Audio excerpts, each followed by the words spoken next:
पुतळा विकणारा कोण याचा शोध घ्यायला लागणार. मला माहितच नव्हतं कोण इथं काय आहे. कोण पुतळा देतंय का कोण घेतंय. समाजाला संस्कार द्यायचं काम करा तुम्ही. मराठ्यात आणि जैन बांधवात मारवाडी बांधवात वाद लावायचं काम करू नका. नसतं आम्ही जितकं संयमाने येत ना, तुमचा काही गैरसमज असताना आम्ही संयमाने येत, त्यांच्या अंगावरती दुसऱ्या जाती येऊ नयेत असा जर उद्देश नसेल तर मग ते चांगलं आहे. पुतळा बसवणं चांगली गोष्ट नाही. चांगलं झालं की आपल्या आपल्यातला वाद मिटला. शेवटी छत्रपतीचा सन्मान करणं ही आपली सगळ्यांची जबाबदारी आहे. छत्रपतींना आपल्या सगळ्या समाजाला एकत्र ठेवलंय आणि त्याच विचारानं आपण सुद्धा पुढे चालणं खूप गरजेचं आहे.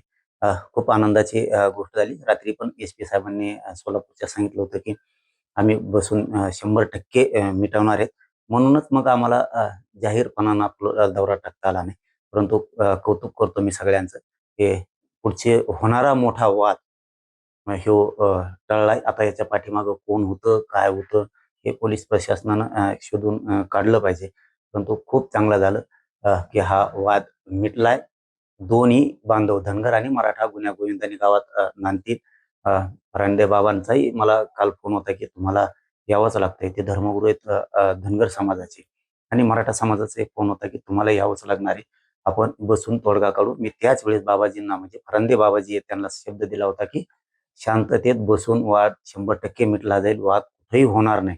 ते काय आता असते 4-2 असते, ते हुल्लडबाजी करते. इकडचे 4-2 तिकडचे 4-2 म्हणून एवढा मोठा प्रेमानं वागणारा राज्यात समाज मराठा आणि धनगर यांच्यात अ, वाद निर्माण होऊ द्यायचा नाही या भूमिकेत मी 4 दिवसापासून सलग होतो. आणि ते खूप चांगलं झालं की तो वाद मिटला. नाही आता मिटलं म्हणल्याच्या नंतर चांगलं झालं ना. आता काय जाण्याची आवश्यकता नाहीये. मिटलं नसतं तर मी शब्द दोन्हींना पण दिला होता. मराठा समाजाला पण आणि धनगर समाजाला पण मी 100% येणार. आपण वाद होऊ देणार नाहीत कुठल्याच परिस्थितीत. धनगर मराठा तोडगा सन्मानानं काढला जाईल. धनगराचा सन्मान होईल, मराठ्यांचा पण होईल आणि छत्रपतींचा पण सन्मान होईल. हे सगळे तिथलं देवस्थान आहे खेलोबांचं. या सगळ्या देवस्थानांचा सुद्धा सन्मान करून योग्य तोडगा काढणार आणि हे शांततेत मिटणार हे त्याच दिवशी मी कालच सांगितलं होतं. त्यामुळे ते मिटलं आता खूप चांगलं झालं. आता काय नंतर 1-2 दिवसांनी जाऊन मराठा समाजाची त्या गावातली भेट घेऊ आणि धनगर बांधवांची भेट घेऊ आणि ते मला वाटतं फरांदे बाबाजींची आम्ही तिथं जाऊन भेट घेऊ. अरे बाबा आव्हानाला नाहीच आहे ना काही आमचं. वादच नाहीये. लावला जातोय का काय अशी मला शंका आहे. लावला जातोय की काय? पुतळा विकणारा कोण याचा शोध घ्यायला लागणार आहे. मला माहीतच नव्हतं कोण इथं काय आहे. कोण पुतळा देतंय का कोण घेतंय का काय प्रकरण आहे. आता कोणी येणार आणि फोटो काढणार आणि मी त्यांच्यासोबत आहे म्हणणार. म्हणजे असे काहीतरी गैरसमज पसरायचे. माझं नाव वापरून विनाकारण मलाही कोणी डाग लावण्याचा प्रयत्न करू नये. दुसरं की वाद होतील अशा ठिकाणी पुतळे उभा करू नका यार. आपल्या राजानं जगासाठी लय केलंय. आपल्या बापानं जे केलं ते कोणालाच नाही करता आलं.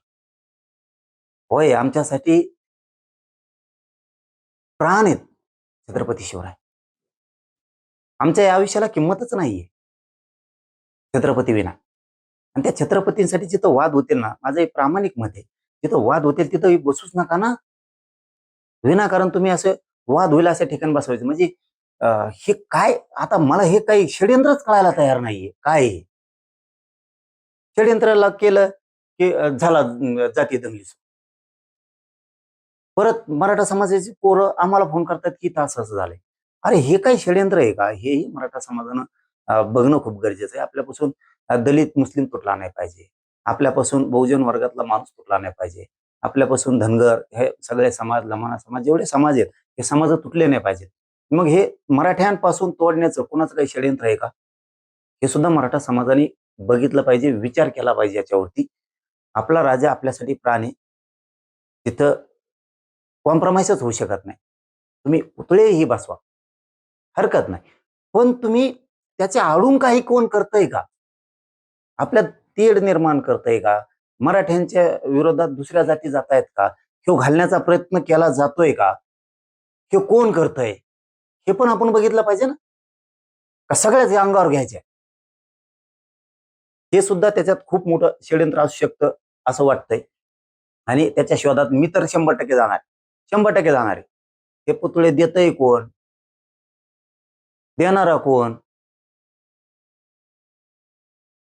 हे लोकांमध्ये गैरसमज काय, कुणीतरी यायचं माझ्या संघ फोटो काढायचा, सांगायचं मी त्यांच्या संघ आहे. मराठ्यात गैरसमज जाणार पुन्हा. कारण बदनाम मी माझा मराठा समाज व्हायला ना, जाणून बुजून लोक बाकीच्या जातीचे लोक म्हणाले हे आमच्या मुद्दाम दारात आणून बसवायला लागले. बसवणारा बसतोय, मराठा समाज नाही बसवत.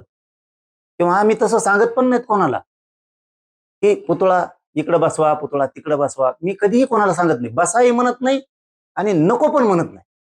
माझं काम हे गोरगरीब मराठ्यांच्या लेकराला मोठं करणं, त्याला आरक्षण देणं, हे काम मी करतोय. म्हणून मी छत्रपतींचा पुतळा बसवाही म्हणत नाही, नाही पण म्हणत नाही. पण बाहेर मॅसेज वेगळेत अशी मला माहिती मिळाली. बाहेर मॅसेज वेगळेत ही मला माहिती मिळाली.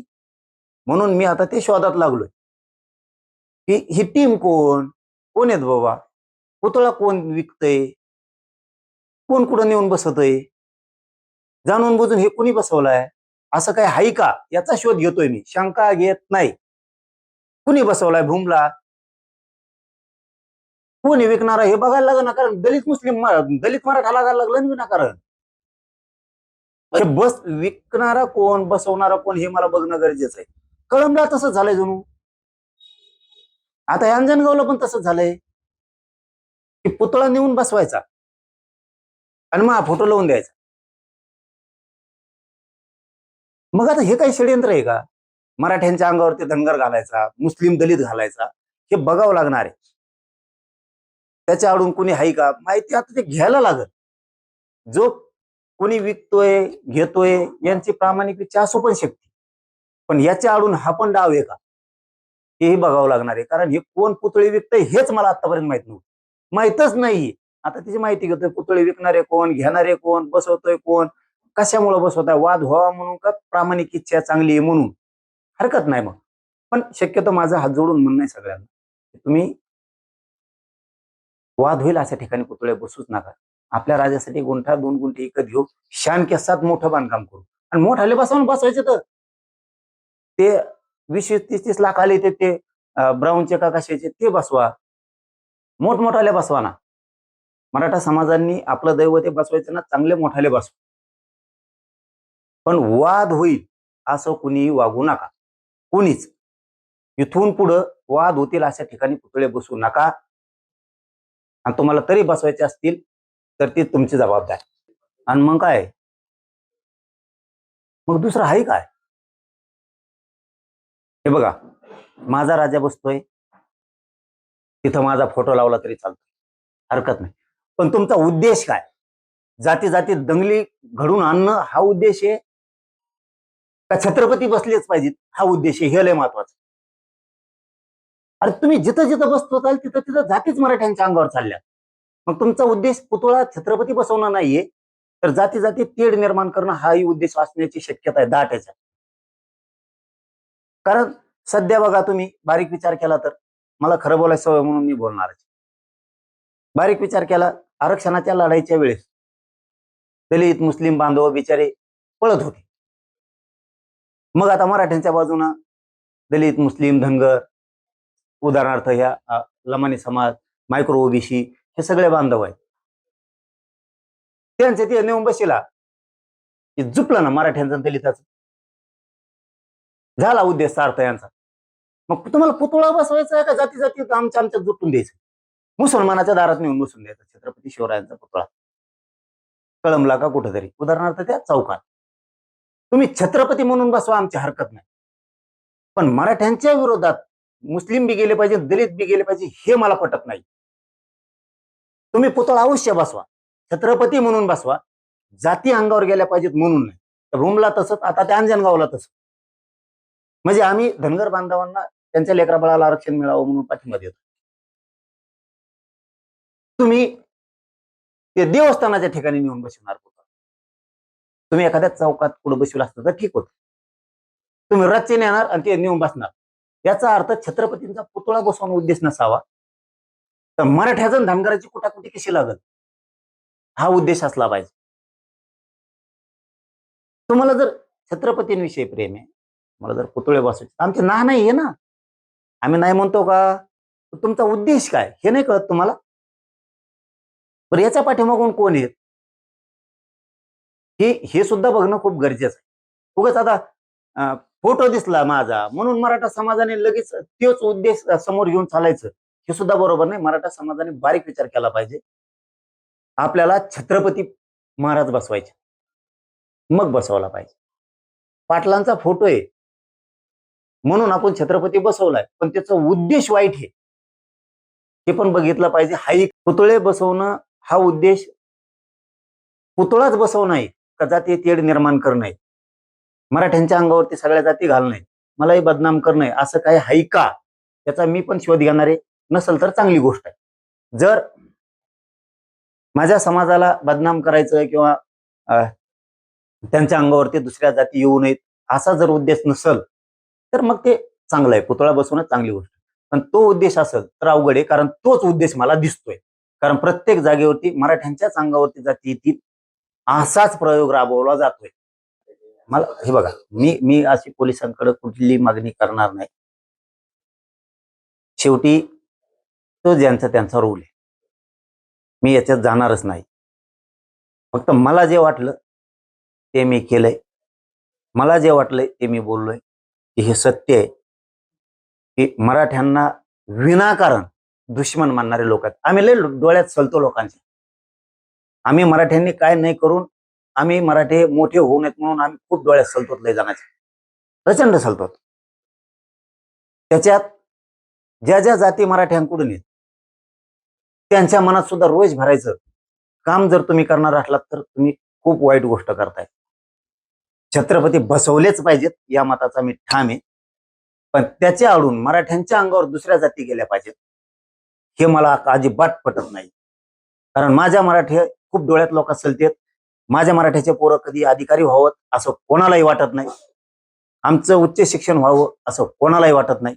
आमचे पोरं पोलीस अधिकारी व्हावत, महसूल अधिकारी व्हावत, रेल्वेत जावत, आरोग्य विभागात जावत, इंजिनियर व्हावत, आमचे पोरं MBBS व्हावेत, आमचे पोरं MD व्हावत कोणालाही वाटत नाही. आमचेही मंत्रालयात कक्षा अधिकारी, सचिव, उपसचिव असले पाहिजेत. आमचे IPS IAS दर्जाचे अधिकारी असले पाहिजेत. आमचे SP कलेक्टर झाले पाहिजेत. ही होऊ नये म्हणून खूप लोकांनी देव पाण्यात बुडलेले. आमच्या दिल्लीच्या संसदेत लोक असावत, नसलेच पाहिजेत असं प्रत्येकाला वाटतं. आमचे सुखी संसार व्हावत असं कोणालाही वाटत नाही, कोणालाच. मग आता ही सगळी बाजू उडत असताना समाजाच्या लेकराच्या कल्याणाची, तरी पण ते तुम्ही जर असं काही करणार असलात कोणाचं ऐकून, म्हणतो आम्ही कोणाचं ऐकून, तर हे चांगलं नाही. तुम्ही निव्वळ आणि निव्वळ छत्रपतीवरचं प्रेम आणि त्यासाठीच पुतळे बसवून असलात तर ते खूप चांगलं. पण कोणाचं ऐकून जर तुम्ही पुतळे किंवा असे वाद निर्माण करत असलात तर हे खूप वाईट. नाही नाही, ते बाकीचं ठीक आहे, परंतु हे मुनीन फिनीन हे काय करायला लागलेत विनाकारण जैन बांधवात मराठा बांधवात तेढ निर्माण करायला लागलेत विनाकारण. कारण यांनीच महाराणी ताराराणी साहेबांबद्दल सुद्धा वाईट वक्तव्य केलं. हे असले हरामखोर लोक आहेत ना, हे यांचे रक्त भेसळ आहेत, हे सडलेल्या रक्ताचे लोक आहेत.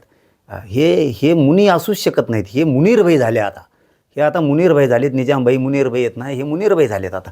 हे धर्मगुरू असूच शकत नाहीत. कारण जे ज्यांना बोलताना तारतम्यच नाही आहे, माजल्यासारखं बोलायचं. आणि जैन बांधव हे सामान्य चांगला माणूस आहे, तो समाज चांगला आहे, मराठ्यांचं त्याचं चांगलं आहे, मारवाडी समाज त्यांचं चांगलं आहे. हे विनाकारण वाद उफळून देणार आहेत. आता हे मुनीरभाई येत नाही, हे आता मुनी नाहीत, आता हे ऋषी फिशी नाहीत, आता हे 100% मुनीरभाई आहेत. आता हे पैदाशी रक्त तिकडचं आहे. हे गडूळ रक्त विनाकारण इकडं वाद निर्माण करणारे. माझं मुख्यमंत्र्यांना सांगणं, यांना लावर घाला बरं का तुम्ही लवकर. मराठ्यांचे पोट्टे जर बिघडले ना तर असं फटकी देणं धरून.